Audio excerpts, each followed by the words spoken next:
Welcome to an amazing webinar today hosted by Reuters Events Insurance. Could not be more excited to be here with these panelists covering the topic, Experience the Difference, the Power of AI for Seamless Customer Experience. I'm your host, moderator, Lisa Wardlaw, and joining us, we have the grand stage of the people chasing and delivering digital experience for the front end. I'm so excited to be joined today with Preetha Chakran with Unum, Ian Blunt with Highmark Health, Noreen Kochar from Humana, and Raj Balasundaram from Verint.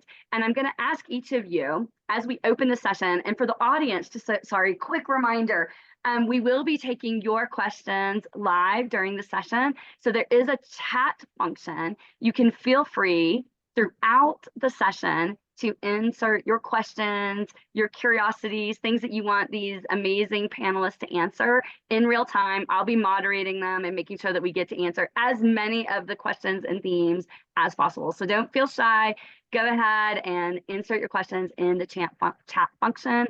And with that, I would love to just warm up this session today and start by asking, I think we've all been let down over the course of any of our careers and interacting with, our industry as a customer with this thing we call customer experience. And I know that you all spend a lot of time thinking like, how do we make it better? How do we engage at different levels? How do we spark joy in customer experience and customer engagement? And I'd love to hear your initial reflections on this topic. And maybe I'll start with you, Raj, and a quick, brief introduction about yourself, as well as your thoughts on this subject. Welcome to the webinar. I think you might be on mute. I definitely need a bot which can do that for me automatically. Exactly. That would be the best experience bot, right? That's the best one.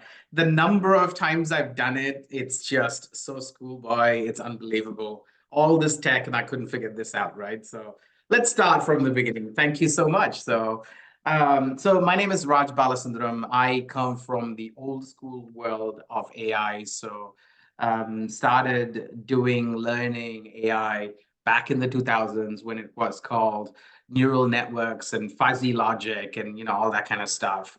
I've seen the evolution of it, and I have been in a privileged position and also been honored to have worked with a lot of companies who have pioneered AI. But what's interesting is some of them have actually tried and failed with AI. So, I've got a lot of war stories, but more importantly, I've got PTSD when it comes to, doing the wrong things when it comes to AI. So I'm excited to be in this space where AI is taking center stage, especially customer experience. And I think you touched on it really well. I mean, we all love a good customer experience. Who doesn't? We're a creature of habit. We like things to be the way which needs to be perfect, and we like everything to be personalized, right? So, however, there's also a wrong notion at this point in time that AI is going to change the way we're going to have customer experience and it's going to replace humans and all the rest of that. So I want to take that angle. I know the panelists will also have different opinions on it. My humble opinion is we can never change how a human makes another human feel. It's just who we are. We connect with humans. That cannot be changed. However, businesses don't have enough humans to give that one-to-one experience. And that's where AI comes to play. It's an augmenting tech for the existing number of humans they have so that they can scale their presence over a period of time. So that is my thought process. And from an ethos perspective, from an ethics of developing AI perspective, that's why I advise all our customers all the time, right? You can never replace human beings. It's just almost impossible, right?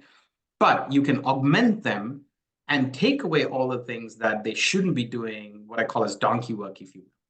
And that's where AI will step in. So that's just my starting gambit, if you will. So I love that. I love that springboard.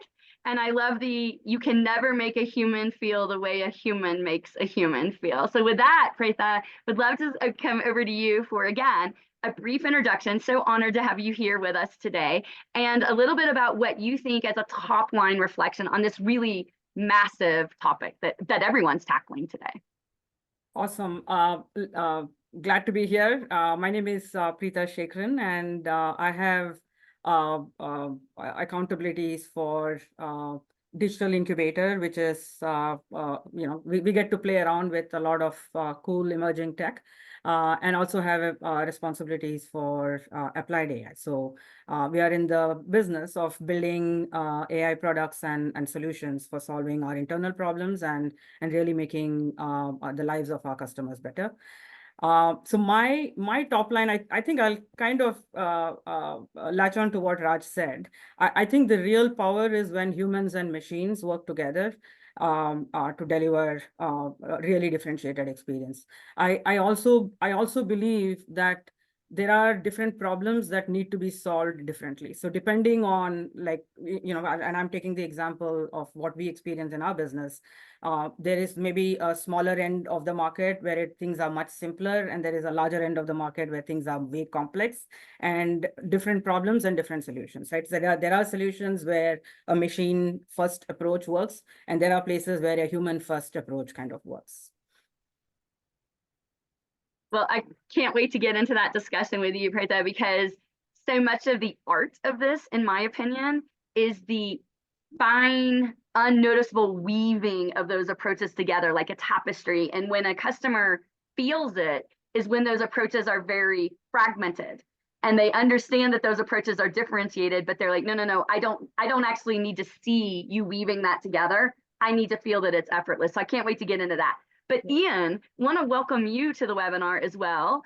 Thank you for joining us today. We'd love to hear your reflection on the top line macro concept that we're going to be tackling. And yeah, just a little bit about what your role is at Highmark.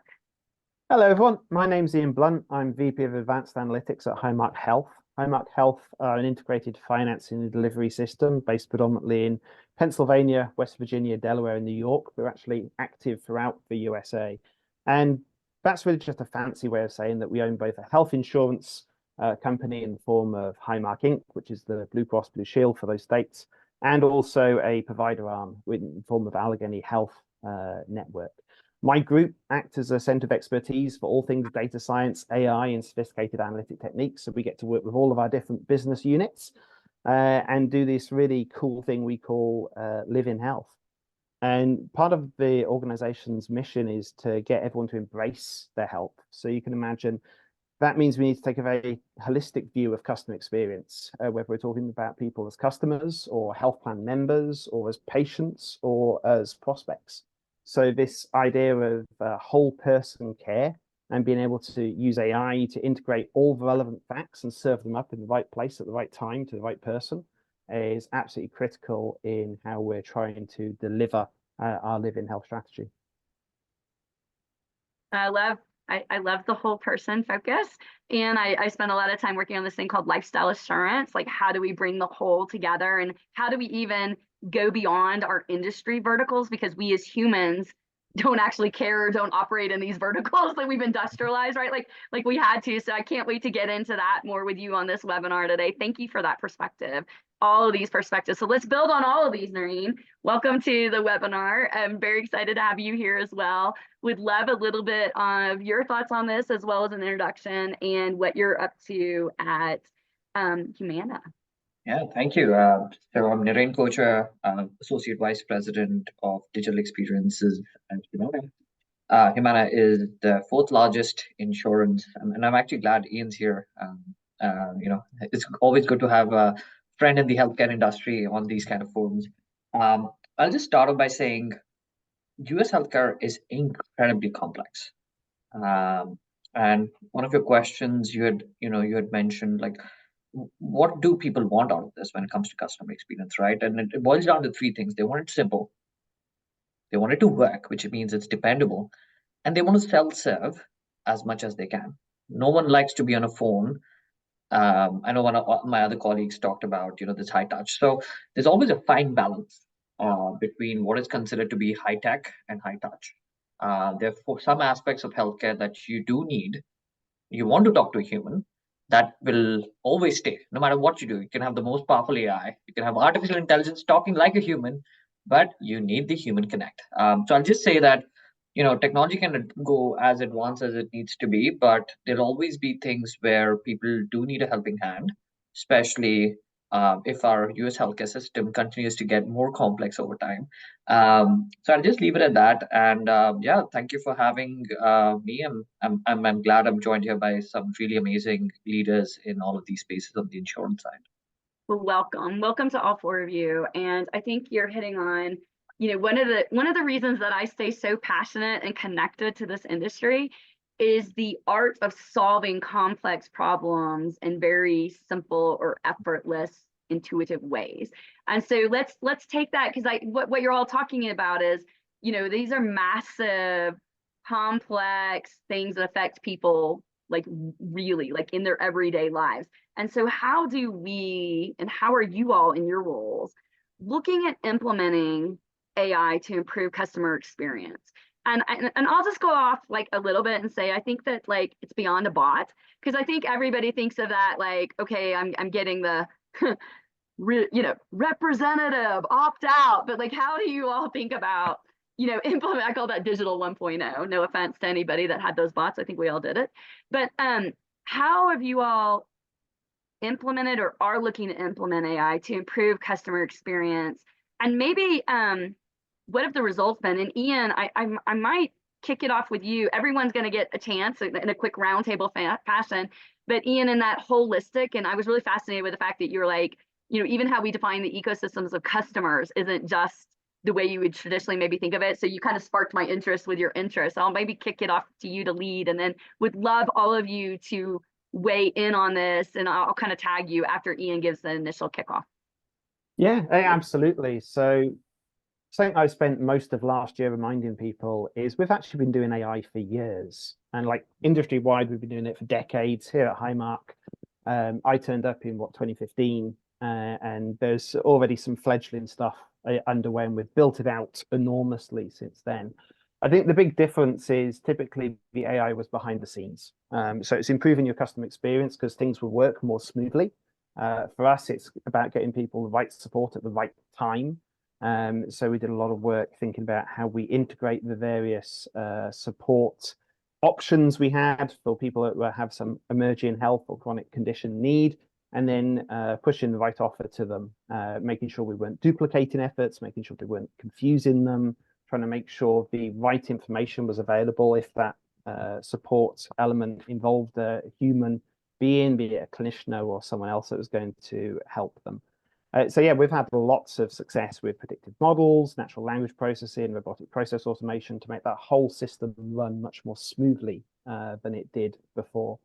And in healthcare, interoperability is a really big deal. So making sure we're kind of, as the health plan, trying to play that quarterback role between providers, care teams, and the member themselves, making sure that that incredibly complex system Nareen described actually feels a bit more simple towards the member. But obviously, I think the reason I spent so long last year reminding people we've been doing it for so long is because of that huge step forward that generative AI took with the latest version of the LLMs. And suddenly that opens a lot more possibilities in terms of what you can do in customer experience around personalization, whether that's kind of a behind the scenes prompting. So when the customer's speaking to a representative, they're giving them the right information, they're taking them down the right path, or to, I think, what Raj was getting excited about, the ability to scale some of these things using AI chatbot technology, which obviously has got massively better. Still, not quite human, but then one of the big questions is, should we expect it to be perfect all the time? Not every human operative you speak to on the end of the phone line has all the right answers or deals with you the way you'd like to be dealt with. So yes, definitely trying to think about how we can leverage some of those things to get really the right blend between helping people resolve whatever their issue is as quickly as possible, but also making sure they've got the right level of support and investigation around their problem that they need to have.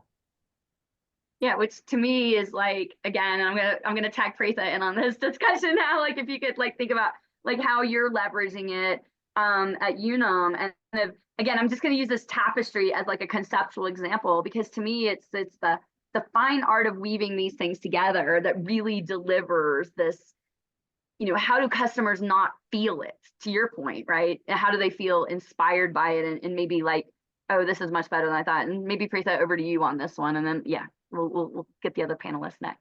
Yeah, so by way of context, so Unum is a life and disability insurance provider, and we are a B2B2C company. So we sell through brokers to employers and offer these services and products to employees of these employers, right? And so when we think about customer, all three, the two B's and the C are all our customers.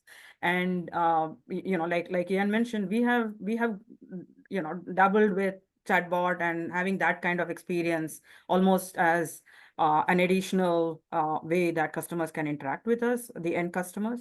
But we did something really good with our business or with our employer as a customer.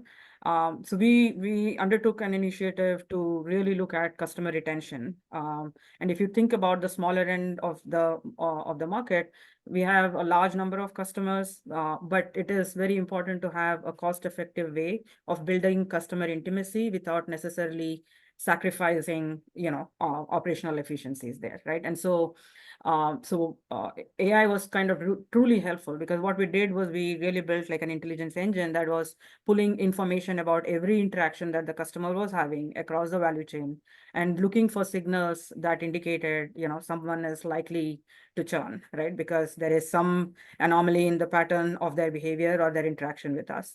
And that has helped a lot in improving persistency with that block of customers. But the side effect of some of these is also, I mean, this is where I bring the human aspect of this, right? So if you think about your contact centers and service centers that cater to these employers, they you know, it was a first come first serve basis, right? So now they have a lens into who are the customers that are on that borderline, that are, you know, are likely to kind of churn, and is there something that we can do to save those customers? And those, I mean, for the Unum employees themselves, this experience was truly very, very powerful, because now they're going from a more reactive mode to a proactive kind of an approach. Their, you know, their job is now to save the customer, right? And I think you're bringing up something really interesting, where I've seen digital AI solutions, and would love to know, Raj, you know, your and Noreen's impact thoughts on this as well as you weigh in on this question. The more aligned it is to how that human wants to react and wants to be enabled to support, because most of the people in these, whether it's claims, whether it's customer care, whether they're like, I don't have the tool, not necessarily the digital tools, but I don't have the way. And so the adoption rate, that's a really fascinating, I would say, connection and congruency that, like, kind of to maybe Raj, I'll pick on you next. Because, like, you know, a lot of people are this like, well, like, humans are going to be replaced, but a lot of times if it comes in, it's enabling the humans to do things they wanted to always do, but they weren't enabled to do. And I think, Preetha, that's exactly what you're saying. Yes. I love that. Raj, over to you for your thoughts on this. I'm going to get Naren to go, because I'm taking furious amounts of notes. Okay. You want to go last. You're the person that like took all the notes before they took the test. Okay, Noreen, I'm over going to to get you. Naren to go on this one, and then I'll come back in on that. Thanks for the gracious offer, Raj. I was also making notes as I was hearing others talking. So a couple of things. So that mentioned, like, the 13 years I've been in digital healthcare, and most of my role has been focused on digital, right? Customer experience. I look at these as a kind of like, think of this as a pyramid, right? Like literally like this. The lowest layer of this pyramid is your enterprise enablement, ways of working, operations, things you do.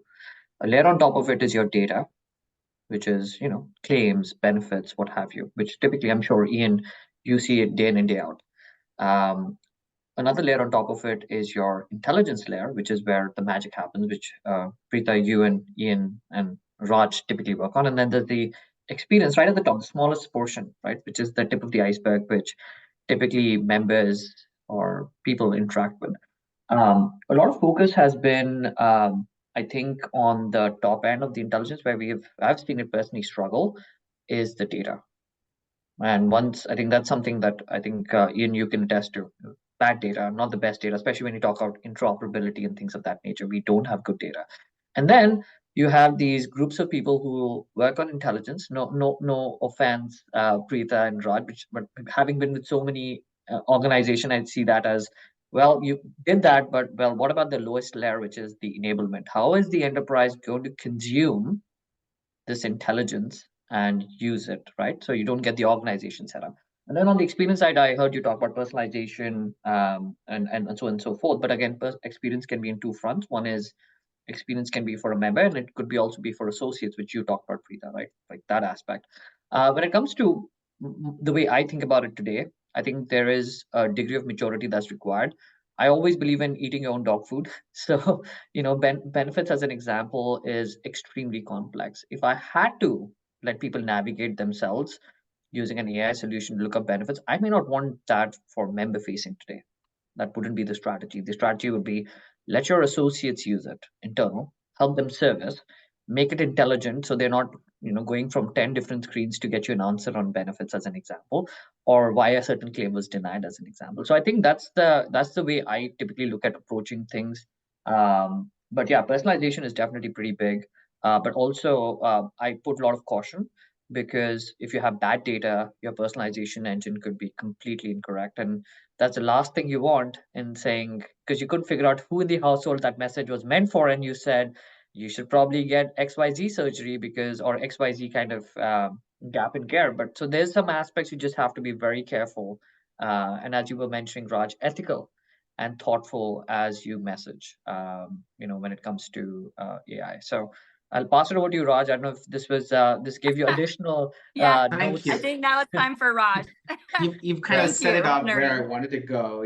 Funny, before the webinar started, Preeta and I were talking about it. Everybody thinks AI is such a glamorous role. But I can tell you, it's actually like laundry, right? It's 90% is just cleaning stuff. Yeah. It's just have to cleanse the data, wash the data, massage the data. The data is broken. People just don't realize how hard it is to get the data in a place where you can make sense out of it, right? So I know everybody thinks about the glamorous part around, all the AI, intelligence, prediction, and all the rest of it. Like 90% of the time, we just get the data together. So I think that's a really important aspect of it. And I still see industry is just about catching up when the way they want to bring the data together. Everybody has a data warehouse project, and typically I always say, when customers talk about data warehouse project and they go into the depths, they're talking about the data to go and die, but they're not thinking about how to activate the data and all the rest of that. Another interesting point that we were talking about is adoption. And that is a huge part of it, right? Like when Ian's team or Preeta's team or even your team, Naren, when they bring the tech, how many times is that really adopted across the enterprise? Very rarely. You guys would have been churning out products or features and everything is going into the enterprise, but there's maybe like 10% of it, 15% of it hardly gets used, right? And I think that's another aspect that we need to talk about. But I also want to touch on something very, very thought-provoking in the industry right now is customers come and say, hey, which model should I implement? Typically, that's not the way to ask the question. I always say, what is the business outcome you're really trying to go for? Start with the end in mind and then work backwards, right? Like Preeta was saying, there's like multiple applications of AI, but unfortunately, Sam Altman made the whole LLM thing just way too famous than it really should be. But anyway, everybody talks about ChatGPT. You're going to say unfortunately for that, Raj? I have to say it because the number of times I hear the word ChatGPT in my life and thinking that's not the only problem you're trying to solve. I can guarantee you that's not the only problem that Preeta's solving. for their business, the churn risk modeling they're doing has got nothing to do with LLM.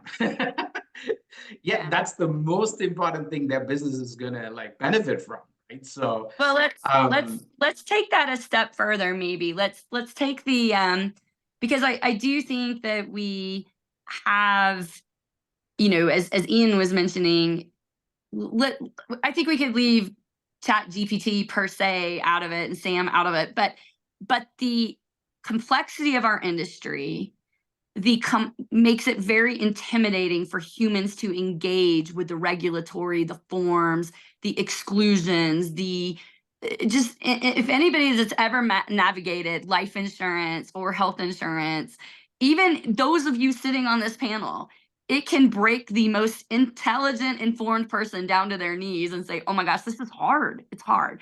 Yeah. So I believe that LLMs have created maybe an opportunity for us to linguistically understand and interpret and break that down in a way that most people's brains can kind of maybe identify and relate to and relate with. And by the way, Raj, I'm not saying that it's all hashtag Chat GPT, but I do think that, and LLMs have been around for a long time as well. But Yeah. so let's take that a step further and say, how and what are you all thinking? Because Raj, this is piggybacking on what you just said.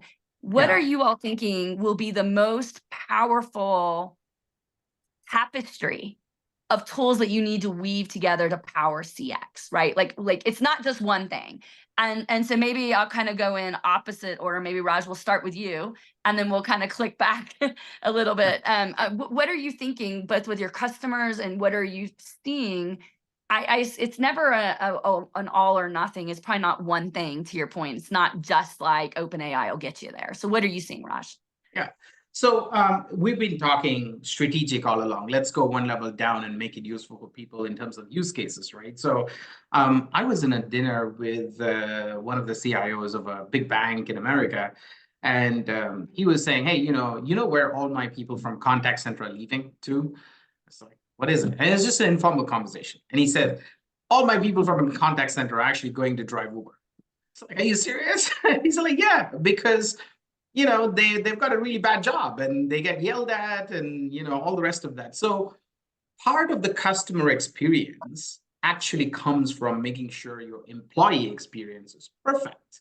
If you provide a good employee experience, if your employees are going to be happy, they're going to provide the best customer experience, right? So with that in mind, I'm going to go back to the original thought process I had around augmenting humans and making them do their job at their peak capability so that they can provide customer experience. Let me give you an example. Agents are talking to customers on the phone, and once they had a long call, like you said, in insurance, and doing it's not simple, right? There's n number of complications. If they're taking a claim or they're helping with a claim or whatever it is, it's a complex process. And once they're done with that, obviously they have to take notes all along the way, and we're expecting the notes to be perfect, which is never easy. And that's where things like the OpenAI's GPT 3.5 or 4 will come into play, where it can do a call summary for them, right? And that's where we help the agents to shrink like 3 or 4 minutes of their time just typing stuff. So while the conversation is happening, these LLMs, which we actually deploy within Verint, where we help our customers, is reduces 3 to 4 minutes of their call time. That's massive for each and every agent. That's just one example. And another example is, while the agents are talking to customers, we actually have what is called as a live listen mode for what we call as bots, which helps the agents go, hey, the customer is actually looking for these kind of claims, which is claims 1, 2, 3, 4, and here's the details for it, right? So the agent's not searching for things. And by the way, and this also helps with agents who are just about onboarding and they're like 2, 3 weeks into their job, and typically they are the ones who get yelled at, right? So there's a whole bunch of stuff that AI can help in different shape and form. But I always say we need to start with the business outcome in mind, what we need. But a good way to think about it is to start with good employee experience. If you keep your employees happy, the customers are going to be happy. It's a no-brainer.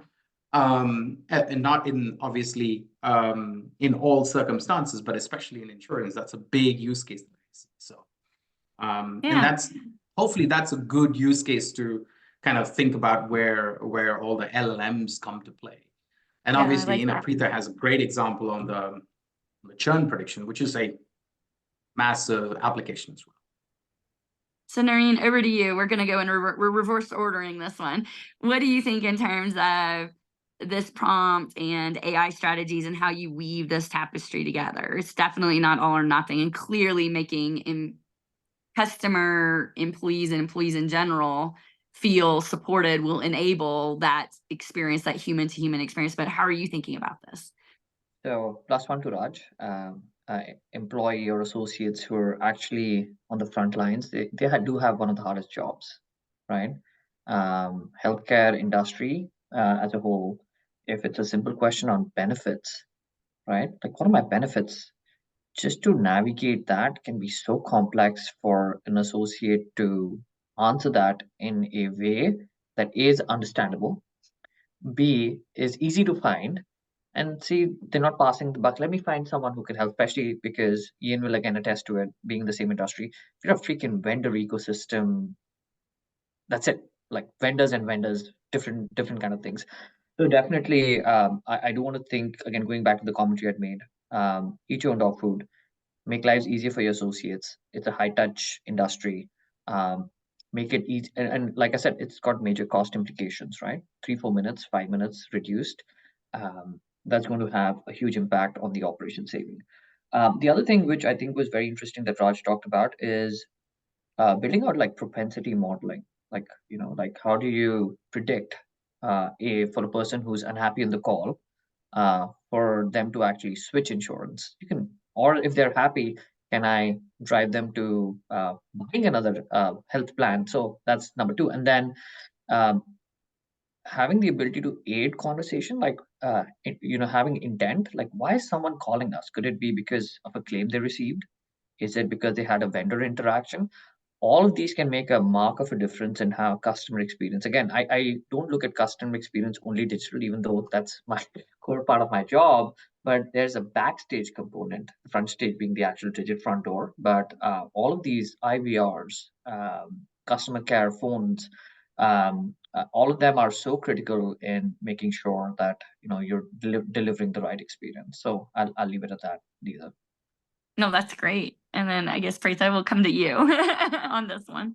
Yeah, I think, I mean, when I think about customer experience, it is really putting customer at the center of that experience, right? So how do we remove friction from every interaction that they have with us? And I think there are tools available now that help that process a lot more. So this is not about just digitizing your existing process. It is about reimagining the experience when you now can embed these kind of capabilities. So for example, like in our own digital experience, we would ask for them to submit some documentation, and then we would ask the customer to go and enter some information that was already available in the documents, right? So if you're reimagining, and if you're basically saying, hey, upload the documents, I have the ability to read the documents and ingest the documents, and I don't need to kind of ask them to enter this information again, right? So really thinking long and hard about how does your experience change when you can bring a lot more of these capabilities right to the customer at the point of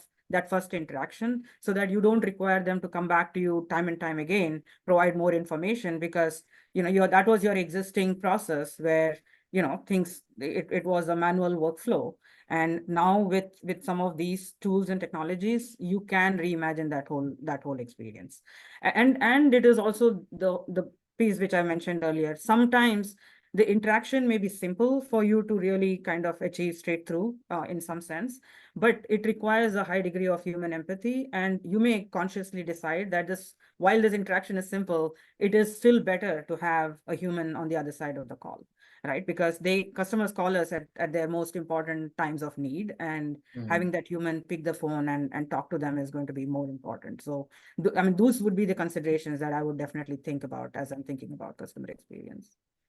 Yeah, and I think that the thing that you're all highlighting is that it's again, it's the the use cases are tactical, but the strategy of how you embed and weave those together are by definition enterprise grade, scaled, and they have to be strategic. You can't come at this, and I think where customers feel the most fragmented is where we came at this we just got to get this digital. Like, Preeti, you just gave a great example of forms over here, forms over there, and the customer's like, how many times have I given you my name and date of birth? Like, whatever, I'm making this up, right?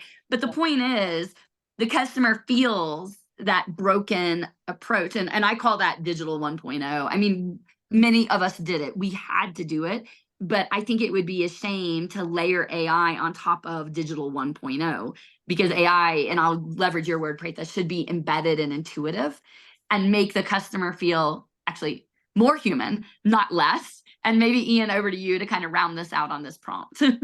Yeah, I agree with what everyone said. It's always going to be a tapestry, right? And I think 5, definitely 10 years, we won't talk about the AI element. We'll just assume that AI is embedded in every element of customer interaction. And to what you're talking about that 1.0 model, we really feel the discontinuity because we've taken a bunch of existing systems and just jammed them together with some like digital wrapper. That's not a customer experience. That's a collection of customer experiences, and not a very good one when you fall down the cracks. So what it really is about is like, how do we have that strategic vision of the customer experience we want people to achieve, but then the ability to make every way that you interact with the customer feel the same, whether it's a telephone call, whether it's a chat, whether it's on the website, on the app, as an AI.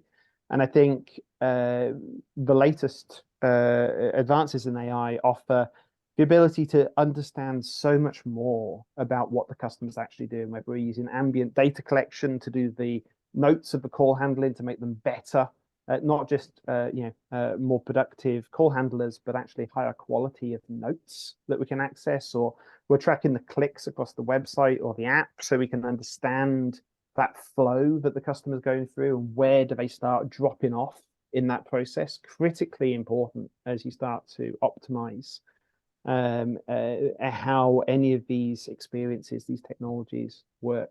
I just want to pop back to think Raja said a few times about starting with the end in mind. So critical. I mean, you get the famous Gartner stat that was it 90% of data science projects don't make it to production. That's something we've really taken to heart at Highmark. So we do exactly what you said. We always think about implementation. So as soon as the business come to me and say, hey, Ian, I need an LLM, is what they say now. Up until 2023, they were saying, Ian, I need a predictive model. I would say, well, do you? What are you trying to achieve?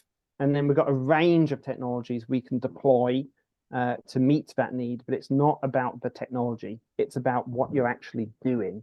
And that's kind of why you've got that tapestry of technology, because that's what you need to support that each element of the customer experience come into play.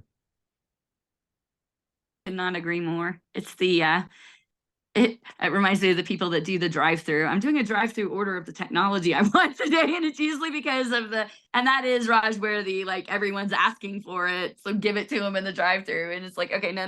How do we actually get something that's like matched and curated to the business need and objective? And it will, in my opinion, it'll never just be one thing, and it'll be more than a combo meal. But this gets into a very delicate art of, we've all seen the shiny ball. We've all chased the shiny ball. Organizations, I'm not saying any of you specifically. The shiny ball is here again, but there is a lot of power that we can do if we, weave the tapestry in an artful way. That requires business strategy, technology strategy. It requires, customer. Fortunately, we're having the customer centricity, which is usually the things that people at the C-suite will also get behind in terms of money and investment, because it affects our retention, it affects our ratings with customers, and also providing as most value as we can of the products that we offer. So maybe, Preeta, how do you do this? It's not simple, right? It's not simple to say, I'm going to pull all these things together and magically make this happen. Like it's not for the faint of heart. So how do you tackle this? What are tactics that you use internally? You mean while implementing some of these technologies? Well, even to just pull it together to get it approved, to keep people to get into the implementation, to get it to the customers, like Ian, like the statistic of what doesn't ever make it forward. What tactics do you use? Yeah, I think so. I mean, we have done a lot of use cases that were more like internal focused, like not necessarily even for the end customer. And I mean, with a lot of these, I think the key thing is adoption, as Raj mentioned, but adoption comes when you trust. And how do you build trust, right? That has been kind of the most important question that we've had to answer as we have thought through, how to take some of these that are in the lab to a full scale kind of implementation. And some of the tactics we have deployed is like take them through various stages, right? Like build change champions that like we have like a formal test and learn process where the whole goal is for, a couple of folks kind of experience it firsthand, and they see and they start trusting that, that what the models are giving are really accurate, right? And they become change champions as we kind of open it up to, more specialists and folks on the floor. So that's one thing that we have used. We've used, the standard control and test groups to kind of show and demonstrate the impact. And that, that has really helped us in industrializing some of the experimentation that we've been doing around AI models. We've also tried out, I call it as a model office kind of a construct. So just because, I mean, you can't just slap these things in, right? You have to, like, your process around these models change. And how can you test those out and experiment with your processes themselves in a more controlled environment, right? And so we have this whole notion of a model office where we take it through a very controlled set, tweak the process, change and refine things surrounding what we have just injected, the intelligence that we have injected to make it work. And through those various stages, what we are really doing is helping build trust in the process, trust in what the accuracy of these models are, and take people through the journey, because you don't realize value if people don't adopt, and people don't adopt if they don't trust. That's perfectly stated. I'm always thinking back about the Covey book on trust and the imperative of trust, and you just hit it on the head. That's and I like the model office concept of how you deploy the model office. And Prete, we've never talked about this before, but I used to, when I was running large technology transformations, I would say it was like you have to inject the ink in and see where it all goes. And so Yes. you just kind of illustrated that. Maybe Raj, over to you on some tactics that you and your customers are looking at to get into adoption, right? Because at the end of the day, if we can't apply this to change the customer experience, then it's a lot of fancy tools, right? So how do you get into adoption, Raj? Yeah. So there are multiple steps if you think about it, like Preeta's team and Ian's team, they're what I call as the central intelligence. They're putting all these things together. There's models happening, there's intelligence, analytics, all the processes are happening. But to get to what I call as to the floor, there are several links in the chain. Right? So one of the things we help with, especially in the insurance industry, is we embed or help the customers embed all these models, whether it's an LLM model or a risk-sharing model or whatever model it is, into a workflow which agents can use, people who are in the front office can use, people who can in the back office can use. That is a huge barrier for adoption, because if it's not part of their workflow, it is not embedded in the way they use their agent desktops, or if it's not embedded within the CRM or whatever it is, they're just not going to use it. It's very simple, right? But for what I call as the central intelligence teams, for them to figure out every single workflow and take it to the floor, like to the nth level, is pretty difficult. We're talking like an organizational wide hunt to figure out the process, right? So for a lot of customers, that's where we kind of shortcut the process. We go, hey, we already have the workflow for all your agents. We already have the workflow for all your front-facing contact center agents, people who are on the CX, or people who are in the back office, right?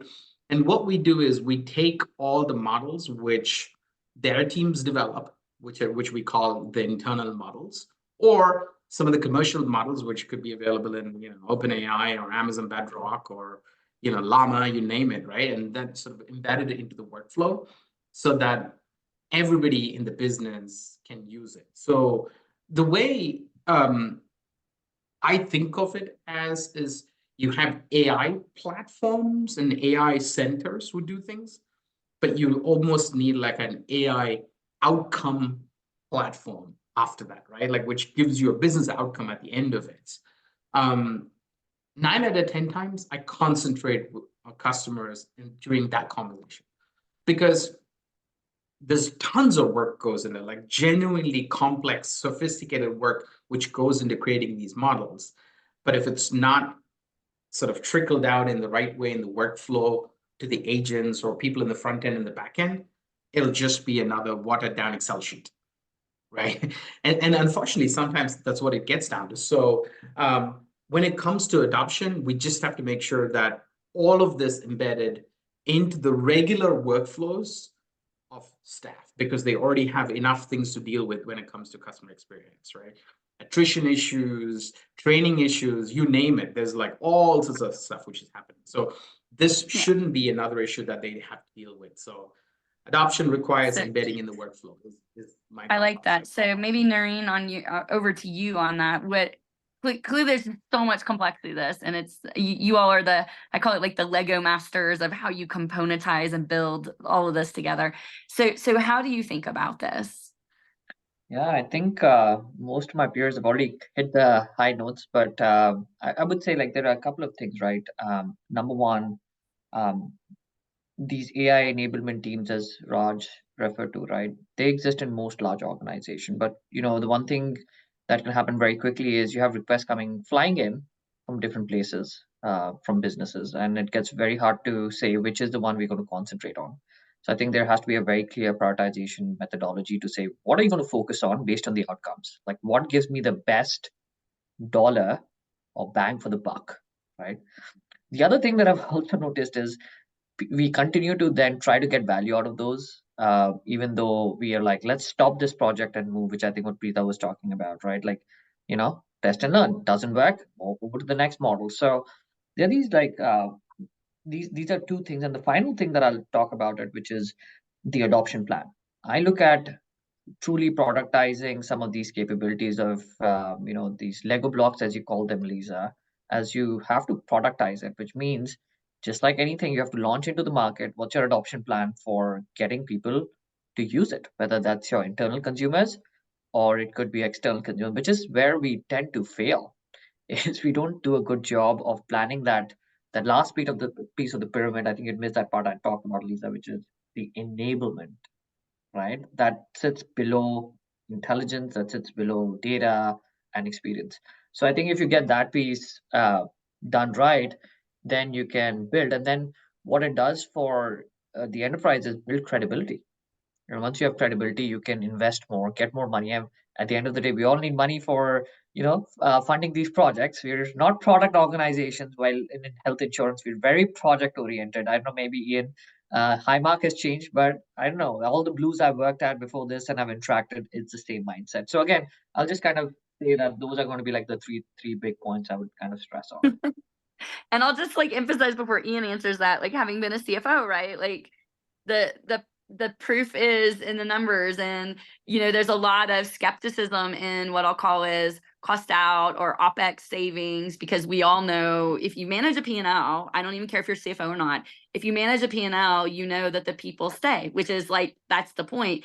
And so you do have to prove an ROI, which again, it's complex. And to your point, I do agree that enablement, embedding, and applying this all the way down to the front line, to the customer, and you have to see that customer scoring, however your metrics are rated, you have to see those metrics move. Over to you, Ian, for how you think about this. Yeah, I think everyone else has hit the nail on the head. These are human problems, right? They have nothing to do with the technology. So whenever you come up with these ideas, the first thing you need is a really clear problem statement. I've heard far too many things across the industry where people assume AI is somehow magic and we just give it the data and it will figure out what to do. No, we need to know what we want to achieve. And when you know what you want to achieve, well, you've got to associate some value with that, right? You've got to know how to prioritize, and you've got to know whether it's worth doing. Then you need to think about, do I have access to the underlying data, which is often a really big problem. We've got the wonderful sophisticated AI, but because the data's a mess under the hood, we can't do it. And we see that increasingly with the generative AI, because it's using data in slightly new ways, that actually the format that's being kept in isn't really useful to get the best results out of the LLMs. And then also related to that, we need to know, can it perform at the level it needs to do to be useful to that use case? There's some really basic kind of thresholding we need to do. And then you're with the adoption. So really enablement being that last keystone on the pyramid. It's the one you need to be thinking about first. As soon as you know what the problem is, think about how do we get enabled? And embedding in workflow is critical. I've seen that fail in healthcare so many times, especially through the 2000s. A really common failure mode, and this was when I was in the UK, was chief exec of a provider system would go and see an amazing vendor presentation for some analytic engine. They'd go and buy the analytic engine. They'd give it to their IT department because it's data, innit? That's where it goes. And then they'd hook it all up. They'd plug it, make it available to the clinicians. And the first thing the clinician knows about it is someone's asking them to be with a patient, get out their EMR, go to this different system, type in the patient's ID, get back a number, say 4.5. They've got no idea what it means or what they're supposed to do with it. And shockingly, we didn't manage to get value out of that or any engagement out of clinicians. So it really is about helping people see the value. And here, data scientists actually have a pretty big problem with being right. We tend to think just because we can achieve a certain PPV or CSAT, that the rest of the world must use our technologies, and it's not. It's about, is it easy? And I will give you an example from healthcare. Two innovations that came about in the mid to late 1800s. So one, in London, Joseph Lister was working a lot on infection control, and he realized you can dramatically improve survival rates from surgeries if surgeons operate under a very mild shower of carbolic acid, which of course kills the bacteria. He did a lot of work on germ theory. It was a slog. It was about 100 years to start to get a lot of that stuff accepted because it was extra work for people to do. Over on this side of the Atlantic, a dentist out of Boston called William Morton started using laughing gas to anesthetize his patients. And that's instant, like no pain. You can do the procedure much easier because your patient's not like squirming about all over the place. That was rolled out within a decade everywhere. It really is like, how well do you fit into people's workflow, as well as how well do you achieve the results that you've set out to achieve? Which all comes back to, if people as humans are like, oh, wait, this is kind of something I've been looking for, like not the it thing, but like this enables me to do something I want to do anyway. It's then the adoption is much higher. That's a great example of that. And we see that a lot in empathy. Pratha, I think you mentioned like the human touch of empathy, and we've seen it a lot with empathetic solutions that connect to that greatest time of need that aren't actually part of the insurer's responsibility, but because the customer care agents are so desperately trying to help that they adopt it so easily. So Ian, I've seen that too. So I'm not seeing any questions come through. I saw one on underwriting. I'm not seeing any more, and that's okay, because I've got one question to ask you all as we start to wind down our last 7-ish minutes of this webinar. I would love to ask each of you, given your roles and the dexterity of your roles, you can't just sit in one area. I would love to know what your call to action would be for the people listening. What would the one thing you would tell them to start doing, maybe stop doing, and continue doing? And maybe Noreen, I'll kick it over to you. Like, what's the one thing? Because we all have these I just wish people would do this. I wish they would stop doing this. What's your wish for that? I think especially if they're larger organization, you get bogged down by process quite a bit. But definitely, I want to stress a few things that we just reinstate or reinforce a few things, like outcome mindset, number one, right? Be very clear on the adoption plan and run, test, and learn cycles. Move to the next. I think those are going to be 3 core things. And then as part of the adoption plan, like the enablement, and I'll keep going back to this, and I think Ian highlighted this as well, you can get the best tools for analytics, but if it's not plugged into the people process, the technology is easy, technology can solve all your problems. But if the people process is missing, you can spend all the money you want work. So I think organizational alignment, thinking of how this is impacting day to day, and then measuring it as a way of saying, did it set out to do what it was intending to do? And going back, it's not like a build and forget mindset. So I think those will be like those key things which I think can Yeah. make some organizations super successful in implementing Right, AI. I love those. Let's take your top ones in about less than 2 minutes, if you don't mind. Yeah, so start doing, I think, build your experimentation muscle within the organization. Think like a scientist, right? You have to kind of think about your end outcome and keep experimenting towards it. Some will succeed, some will fail. Be open to kind of failure. I think stop doing. I would really love for people to like grapple with this. There's no easy button. This work is hard, and there is a lot of times there's a lot of grunt work to get it right. So this is not an easy fix, easy button kind of a solution, and just keeping that at top of your mind as you're thinking about these initiatives. Love that. Ian, your top 2 minutes.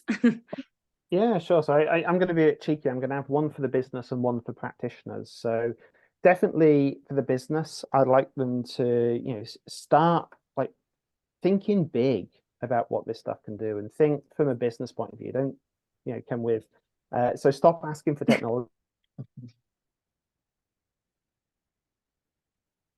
Just saying, I want to change up this bit of the business in this way. I think for practitioners, definitely start asking why. Like whenever anyone asks for anything, why are we doing this? And understand that end-to-end process. So stop definitely being transactional.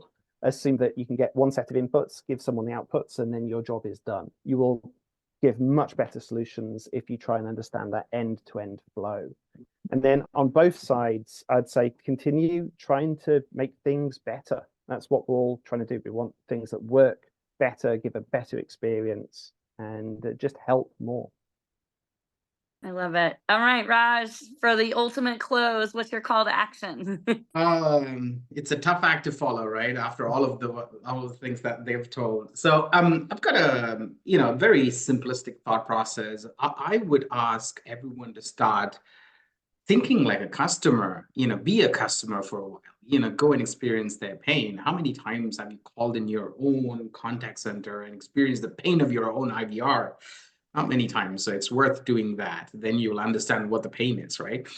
The other thing is also be an employee, experience what the employees are experiencing, because that's exactly the way to solve a problem, which kind of gives you the problem statement, right? Write a simplistic problem statement down from a customer's experience, from an employee's experience, and start being inquisitive. Like Preeta was saying, just learn. There's tons of material out there.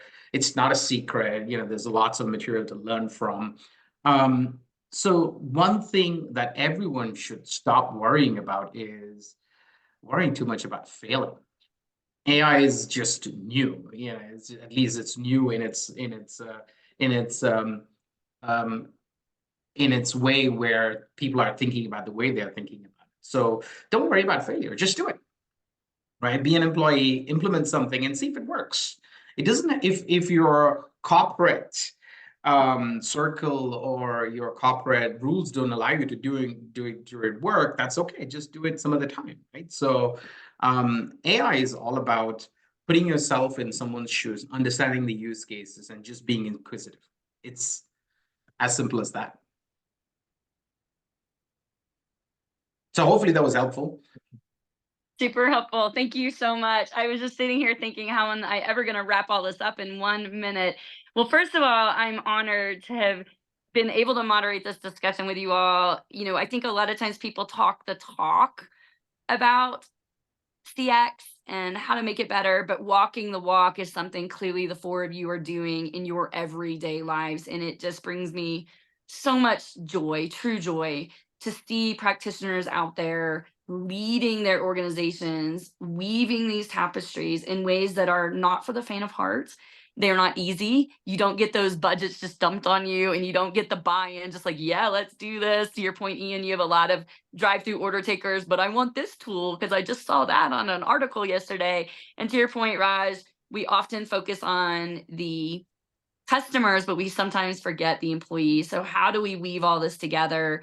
I am grateful to know each of you from this discussion. Glad to know you're out there continuing to change the power of AI and how you deliver seamless CX. If you are going to be in Chicago this summer, please join us for FOI USA. And with that, I'm Lisa Warrenblaw signing off. Thank you so much. Thank you.